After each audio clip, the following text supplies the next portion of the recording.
I'm Matt from the Pickleball Clinic, and today I'm going to give you guys 3 tips on how to perfect your two-handed backhand drive. These 3 tips are going to be ways that you can correct some of the most common errors that I see with the two-handed backhand among beginner and intermediate level players. The first one that we're going to talk about is the grip, so how we should actually be holding the paddle for a two-handed backhand. A lot of beginners tend to overlap their hands like this. When we're hitting our two-handed backhand drive, we actually always want our hands to be touching, but not overlapping. So see, I'm a righty, so I have my right hand down here on the bottom.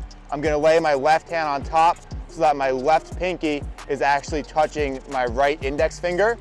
If you have a paddle that has a long enough grip so that both hands can fit, that's awesome. But if not, you can always put your left finger up. A lot of high-level players do that. There's no right or wrong answer. Just do what's comfortable as long as both hands are touching but not overlapping.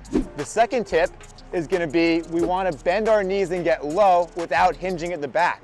So when I'm hitting my two-handed backhand, I'm going to have to get nice and low to the ground. If I'm hitting a drive, that ball's not going to come up terribly high where I can hit it with a straight leg. If I'm hitting from up here, the ball is going to go down.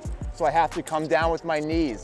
A lot of beginners tend to hinge with their back, so they'll go down this way and they tend to shovel the ball. We want to try to avoid that because we're going to lose a ton of power and control. So what we're going to do is we're going to come down with our knees, bring the paddle back, step into the ball, and then follow through by coming up. So the bend is going to be always at our knees, nice and low. The back is staying pretty much straight up. We're never hinging at the back and getting our depth that way. It's always coming down with our knees. And then the third tip I'm going to give you guys is to follow through all the way over your shoulder. A lot of beginners will stop their follow through here on their backhand. They start nice and far back, but then once they get through their follow through, they make contact with the ball and stop. We have to continue to follow through to maintain the power and control that we want to get on the ball.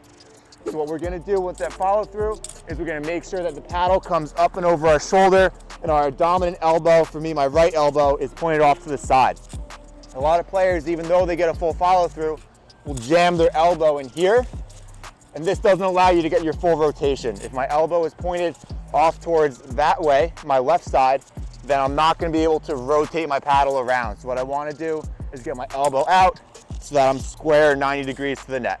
So now I'm going to hit a couple so you guys can watch me use these 3 tips in action. So the first one, remember, is the grip, second one's the knee bend, and the third one's the follow through. Here we go.